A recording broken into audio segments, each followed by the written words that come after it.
Hello everyone, greetings to all watching the video. I welcome you all to another episode of Convo with Apricus. Friends, our topic of discussion today is development administration. And to throw light on this topic, we have Dr. Ashalekshmi B.S. with us. Dr. Ashalekshmi B.S. is Assistant Professor in the Department of Public Administration and Policy Studies in Central University of Kerala, Kasargorh in Kerala, India. She has contributed extensively in the area of public administration and policy studies.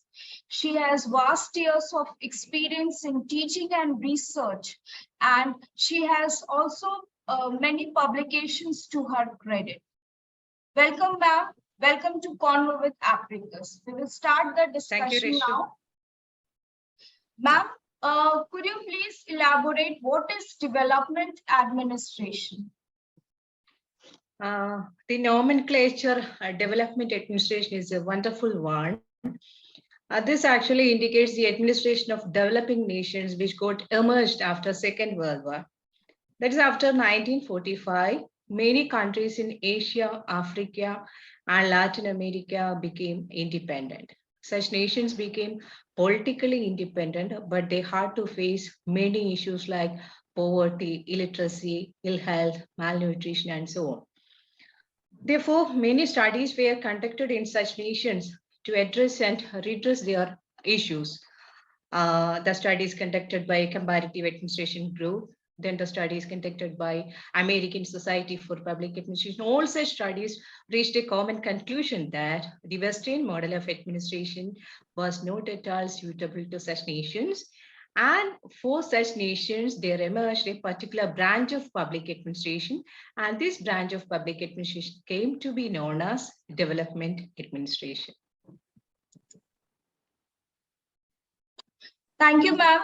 Ma'am, could you please enlighten us how is development administration different from traditional public administration? Obviously, it is different from traditional public administration. Why? Because in traditional public administration, we can see more adherence to rules and regulations, more rule orientation we can see. In development administration, there are certain specific features that I'll tell you. In spite of having rule orientation, development administration focuses on having goal orientation. Their main goal is to bring development in the society. And for that, they have to be the development administration or the bureaucrats who are working in the context of development administration have to be goal oriented, mission oriented, rather than sticking onto rules and regulations.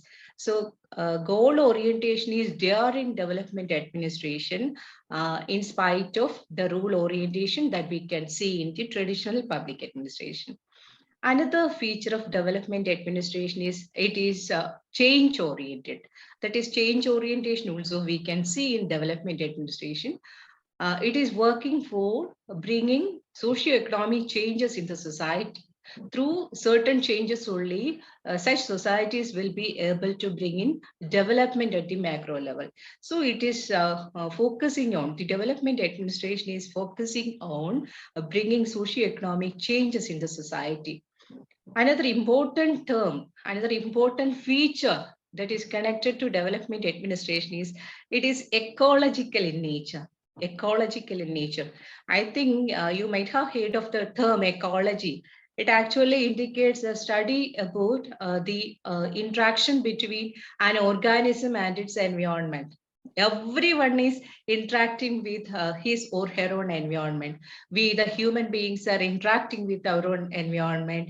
An organism is interacting with its own environment. Likewise, public administration has its own environment and it is interacting with its own particular environment. So in that context, it is ecological also. That means development administration says that public administration has to be understood in the context of its own unique environment. The unique environment comprises of the social environment, the political environment, the economic environment, the cultural environment, and so on. So it is an open interaction. It is an open system. That administrative system is an open system. It is having interaction with the environment. So public administration needs to be studied in the context of its environment. Why? Because the environment of the administration of developed societies is different from the environment of the administration of developing societies. In such a context, we can say that the developing societies have their own particular environment. So that needs to be considered while we are having a study on public administration. So the development administration gives much emphasis on the administrative environment of the developing societies. Unlike the developed societies, they have many issues. So the issues in the environment must be considered for having studies related to administration. Then it focuses on innovativeness in administration, newer kinds of things, newer ideas, newer initiatives must come in the field of public administration. Otherwise, they'll be only maintaining the status quo. So they are focusing on development administration, or such thinkers are focusing on bringing innovativeness in the process of administration. That is another feature of development administration, unlike traditional public administration. Then one more thing is that there is a time frame. There is a time frame for development programs and policies. So the development administration insists on the completion of development projects and programs within stipulated time frame. Otherwise, there won't be meaning for the completion of such programs. Sometimes the progress must be related to the lives of people, must be related to the livelihood of people. If such implementation is getting delayed, the lives and livelihood of people will be challenged. So in such a context, development projects and programs must be finished within a stipulated time frame. So the development administration is giving much importance to the completion of such development programs within that time itself. So there is a temporal dimension for such policies and programs under the development administration. Then the development administration is giving importance to decentralization also. Why? Because only through decentralized administration, the administration can reach to the lower stratum of the society. In such a manner, we can say that decentralization is also an imperative thing, imperative feature with respect to development administration. So in such and such ways, development administration is actually different from the conventional public administration. Thank you, ma'am. We know that the bureaucrats are the catalysts for bringing development in a nation.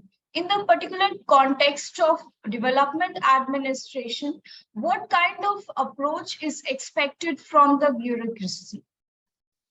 Yeah, development in the development administration and in the traditional public administration, whatever be the nature of administration, bureaucrats are the catalyst of such administration. Why? Because they are directly involving in the process of implementing policies. In such a scenario, they have a very good role. They have a crucial role. But in the particular context of development administration, we have to think so many things in connection with the nature of bureaucracy. I like to give emphasis on the nature of bureaucracy. That means in most of the countries, we are actually focusing on, we are actually having Weberian kind of bureaucracy, Weberian model of bureaucracy. Most of the countries are following such a kind of bureaucracy. I think you might have heard of Weber's contribution in developing the theory of bureaucracy. That bureaucracy has, Weberian bureaucracy has several features like hierarchy, system of rules and regulations, then a division of labor, role specification, like that. All such things are needed actually. Hierarchy we need, then especially role specificity we need, a division of work we need, so rules and regulations we need. There is no question on that. But to what extent we need all such things? That's the question. over adherence to these kinds of features of bureaucracy will lead to red tapeism in administration, will lead to much delay in processing the files. So what we need in development administration has one more significant feature, that is it should be dynamic in nature. It should be flexible in its approach. Then only it will be able to address the changes in the society. It will be able to meet the challenges in the society. It will be able to incorporate socioeconomic changes in the society. If it is not at all flexible, if it is not at all dynamic, what will be the rigid kind of approach will be there? So they'll be maintaining only the status quo. If the status quo maintenance is there, what will be the net effect? The net effect will be there will not be any kind of development in such society. For bringing in development, development administration should be, such administration should be flexible enough to meet the challenges of the environment. But what about Weberian bureaucracy? Weberian bureaucracy is actually status quo oriented. It is focusing only on certain things in administration, structural things in administration. So the development administration is moving on with the apparatus of bureaucracy, and that apparatus of bureaucracy itself is rigid. So we have to think in which way we can incorporate changes in the society. So to what extent we can accommodate changes in the society through such a rigid apparatus. So what we need, we are theoretically we are saying that in development administration, we need flexibility, we need a dynamic approach. But on the other side, what we have for implementing the policies under development administration, we have the rigid apparatus of bureaucracy. How both these can go along? Flexibility, we need dynamism, and we have only rigid apparatus. So in my opinion, what we need is we have to redefine bureaucracy. It is high time that we need to redefine bureaucracy for having more and more progressive kind of approach in administration in order to bring in more and more changes in the society. So bureaucracy needs to be redefined in the context of the particular environment of that society. Yes, what we are following is we are actually following a general pattern of bureaucracy, and this general Weberian model of bureaucracy is applicable, is suitable for the developed societies. Why? Because they can simply maintain the status quo. So already they are developed. If they are maintaining the status quo, they'll continue as developed society. But our case is different. The case of a developing society or developing societies is different. What we need more flexible mechanism. And that flexible mechanism should possess the quality to meet the challenges and changes in the environment. In such a manner, bureaucracy needs to be re-engineered. Bureaucracy needs to be reinvented in order to meet the challenges in the environment of the development administration. Yes, ma'am, truly said. Ma'am, how can local self-government help in development administration? Yeah, definitely. I mentioned earlier that in development administration, we give much emphasis on decentralized administration also. Decentralized administration. Why? Because through decentralized initiatives only, the administration can reach to the lower stratum of the society, to each and every sections of the society. In that way, we can see that the local self-government institutions have a lot to do in order to bring in decentralized and participatory governance. So in the context of local self-government, or in the context of decentralized governance, I like to give much emphasis to an initiative that is social auditing. Social auditing. That social auditing is being conducted in the platform of Gram Sabha. Gram Sabha, we know that it is the embodiment of direct democracy. Why? Because the voters are directly participating in Gram Sabha. And social auditing is getting conducted in the platform of Gram Sabha. Why the name social auditing? Because the scrutiny of financial and non-financial aspects of a development program or policy will be discussed in the platform of society. So people will be there. People will be participating in the discussion in the presence of the policymakers as well as bureaucrats who are involving in that development program or policy.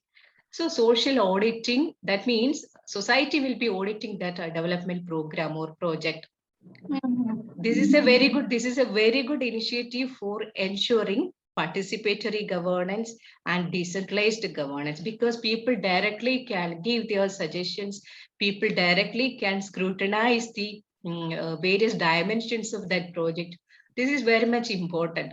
So in local self-governance system, what we can ensure is we can ensure participatory governance, and this will give much impetus to the process of development administration.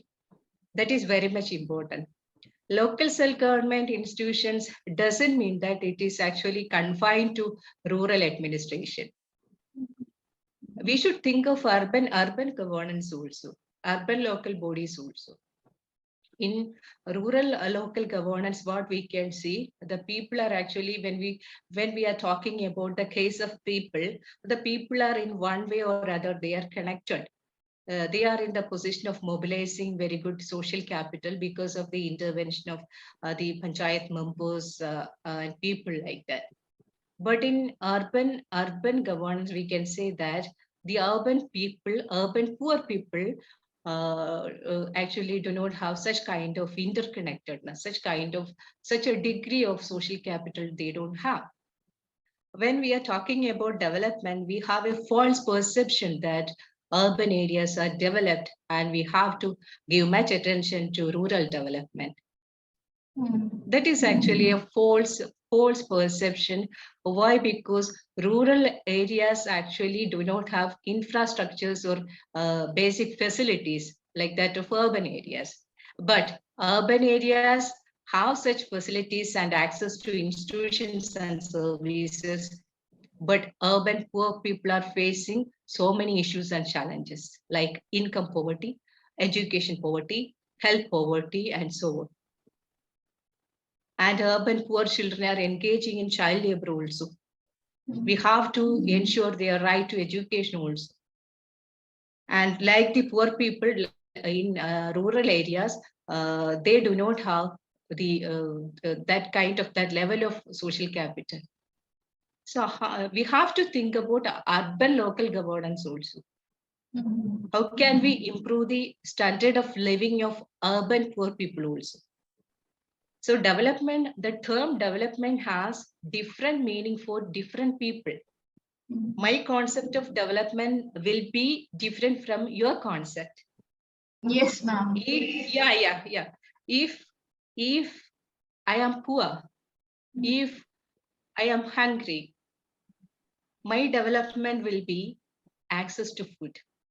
Am I true? Yes, ma'am, truly. Yeah, you must be having sometime you must be having access to food. But if you don't have transportation facility, or if you don't have medical facility, your development is access to healthcare facilities or access to better transportation, right? Yes. So the term development has different meaning for different people. That is to be addressed. So we cannot have a general parameter for development. We cannot have a general prescription for development. In that context, we have to redefine development also. So that is now it is under discussion. It is under wider discussion. We have to actually redefine development based on the regional demands, based on the requirements of local people. So the developmental policies are to be framed at the grassroots level. Yes, ma'am. In such a manner, we can say that in this particular context, this local government system has to do a lot in accelerating socioeconomic development in a society and for helping development administration. Yes, ma'am. Thank you, ma'am. Ma'am, what are your suggestions for development administration? Yeah, I mentioned earlier that we have to redefine the existing bureaucracy in the sense that existing bureaucratic features we have to redefine, and we have to find out a suitable bureaucratic setup for our own society. So more we have to do much research on this particular aspect, how we can develop a suitable bureaucratic model for developing societies. That is one aspect. Then another thing is that we have to create an informed citizenry. If there is an informed citizenry, more accountability will be there. So information dissemination must be done by the local self-government institutions.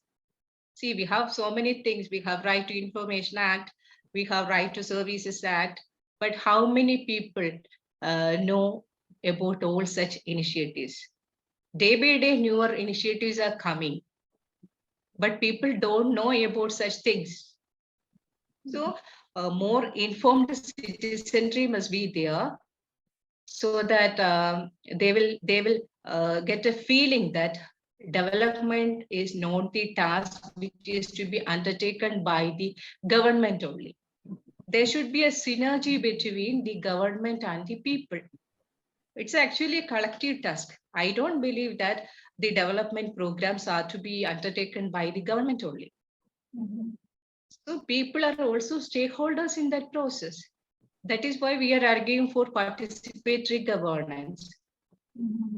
So we have to strengthen, steps must be there in order to strengthen the local level initiatives, community development.